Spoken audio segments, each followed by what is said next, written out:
எங்கள் பணிவான நமஸ்காரங்கள். வார பலன் 7/10/2024 13/10/2024 வரை உண்டான வாரத்திற்கு மேஷம் முதல் மீனம் வரை என்னென்ன பலன் அப்படின்றத பார்ப்போம். முதல்ல இந்த வாரத்தினுடைய கோல்சாரம். காலபுருஷ தத்துவத்தின் 2வது ராசியான ரிஷபத்தில் குரு, மிதுனத்தில் செவ்வாய், கன்னியில் சூரியனும் கேதுவும், துலாத்தில் புதன் சுக்கிரன், கும்பத்தில் சனி வக்ரம், ராகு மீனத்தில். ஆங்கிலம் 7ஆம் தேதி 7/10 அன்னைக்கு கார்த்தால புதன் கிரகம் தன்னுடைய கன்னியா ராசியிலிருந்து அடுத்து உள்ள துலா ராசிக்கு பெயர்றார். இந்த வாரத்தில் அதிவேகமாக செல்லக்கூடிய கிரகமான சந்திர பகவான் விருச்சிக ராசி அனுஷ நட்சத்திரத்திலிருந்து சதய நட்சத்திரம் கும்பராசி வரலும் போகிறார். சரி, இந்த வாரத்தில் வரக்கூடிய விசேஷ நாட்கள் என்ன அப்படின்னா, இந்த வாரம் மொத்தமே விசேஷம்தான்.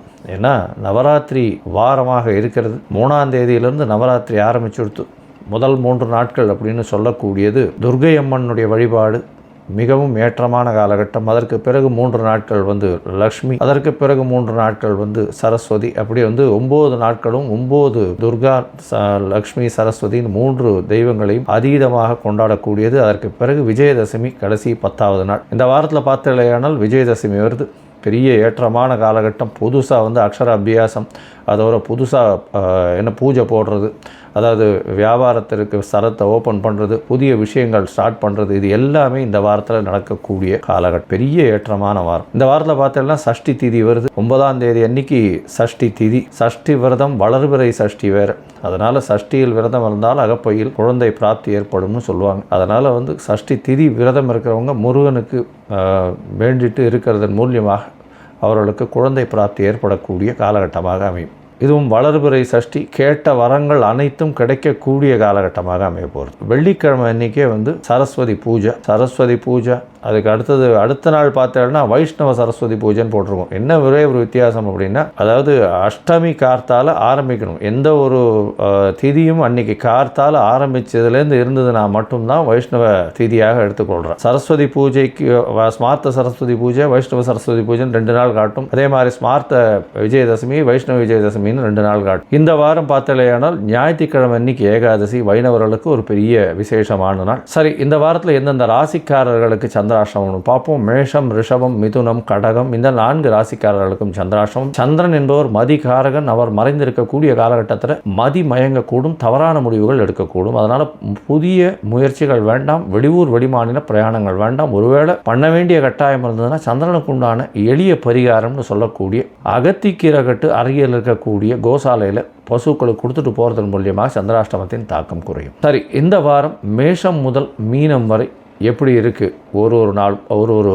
ராசிக்காரர்களுக்கும் அப்படின்றத பார்க்கலாம். தனுசு, மூலம், பூராடம், உத்திராடம், இந்த 3 நட்சத்திரம் 9 பாதங்களை கொண்ட ராசி. ராசியின் அதிபதினு சொல்லக்கூடிய ஒரு குரு பகவான் 6ஆம் இடத்துல இருக்கார். 6ஆம் இடத்துல இருக்கும் பொழுது பார்த்தோன்னா உங்களுடைய உடல்நிலையில் பின்னடைவு இருக்கும். புதிய கடன் வாங்கிக்க வேண்டிய காலகட்டமாக இருக்கும். வேலையில் மாற்றங்கள் கொஞ்சம் அதிகமாகவே இருக்கக்கூடிய காலகட்டமாக இருக்கும். ஏன்னா ஒரு 6ஆம் இடத்துலையும் பார்த்தீங்கன்னா வேலையில் ஸ்திரத்தன்மை இருக்காது. பிரச்சனைகள் கொஞ்சம் அதிகமாகவே இருக்கக்கூடிய காலகட்டமாக இருக்கும். ஸ்ட்ரெஸ்ஸு கொஞ்சம் அதிகமாக இருக்கும். ஏன்னா வக்கரகதியில் சனி பகவான் வேறு 3ஆம் இடத்துல. முயற்சிகள் எல்லாமே பின்னடைவு ஏற்படுத்தக்கூடிய காலகட்டமாக அமைய போகிறது. இந்த வாரத்தில் பார்த்தீங்கன்னா உங்களுடைய ராசிக்கு 4ஆம் இடத்துல ராகு பகவான் இருக்கிறதுனால தாயின் உடல்நிலை சற்று பின்னடைவு இருக்கும். இருந்தாலும் புதிய வீடு மனை வாங்கக்கூடிய பாக்கியம் உண்டு. பணவரவிற்கு பஞ்சம் இருக்காது. உங்களுடைய ராசிக்கு சமசப்தமத்தில் செவ்வாய் இருக்கிறதுனால உடல்நிலையில் சற்று பின்னடைவு இருக்கும். ஏற்கனவே குரு 6ஆம் இடத்துல இருக்கிறதுனாலையும் 7ஆம் இடத்துல செவ்வாய் இருக்கிறதுனாலையும் பின்னடைவு உடல்நலத்தில் இருக்கும்.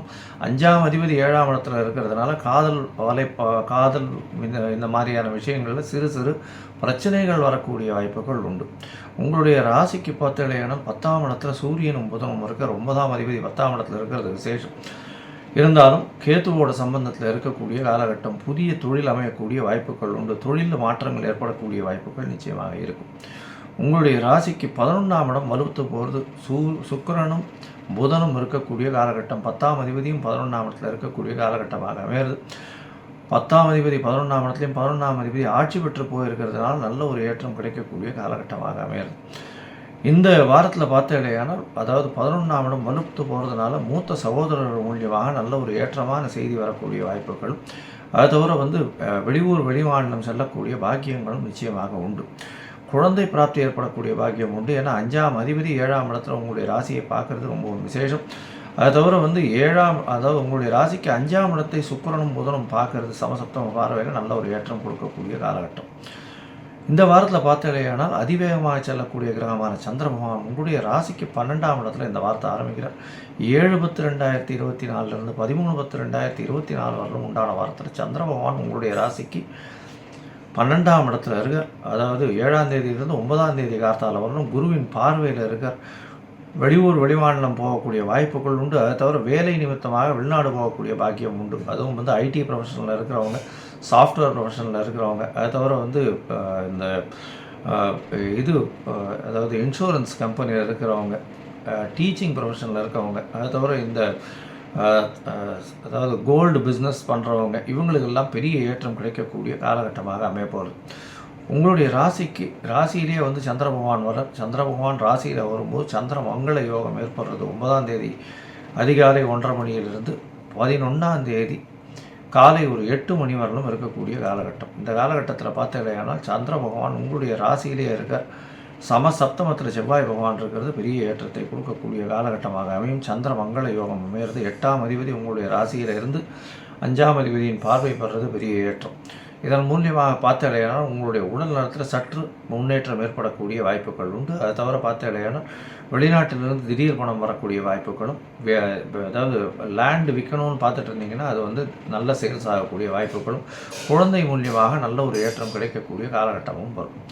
இந்த வாரத்தில் உங்களுடைய ராசிக்கு 2ஆம் இடத்தில் சந்திர பகவான் போகிறார். அதாவது 11ஆம் தேதியிலிருந்து 13ஆம் தேதி காலை ஒரு 11:30 மணி வரலும் இருக்கக்கூடிய காலகட்டமாக இருக்குது. இந்த காலகட்டத்தில் உங்களுடைய ராசிக்கு 2ஆம் இடத்துல குரு சந்திர யோகம் அமையிறது. அது வந்து குருவின் பார்வை இருக்கிறதுனால நல்ல ஒரு ஏற்றம். பண வரவிற்கு பஞ்சம் இருக்காது. மறைந்த இடத்துலேருந்து திடீர் பண வரவு வரும். இன்சூரன்ஸ், ரேஸு, லாட்ரி இந்த மாதிரியான விஷயங்கள் மூலியமாக நல்ல ஒரு ஏற்றமான காலகட்டமாக அமையப்போகிறது. இந்த வாரத்தில் உங்களுடைய ராசிக்கு 3ஆம் இடத்துல சந்திர பகவான் போகிறார். அதாவது 13ஆம் தேதி காலை ஒரு 11:30 15ஆம் தேதி மாலை ஒரு 4:30 மணி வரலும் இருக்கக்கூடிய காலகட்டத்தில் நல்ல ஒரு ஏற்றம் கிடைக்கக்கூடிய வாய்ப்புகள் உண்டு. முயற்சிகள் எல்லாம் வெற்றியடையும். இருந்தாலும் சிறு சிறு தடைகளுக்கு பிறகே வெற்றியை கொடுக்கும். 8ஆம் அதிபதியான மறைந்த ஸ்தானாதிபதி இன்னொரு மறைவு ஸ்தானத்தில் இருக்கிறதன் மூலியமாக வெளிநாடு போகணும்னு பார்த்துன்னு இருக்கிறவங்களுக்கு நல்ல ஒரு ஏற்றம் கிடைக்கும். திடீர் பணம் வரக்கூடிய வாய்ப்புகள் இருக்கும்.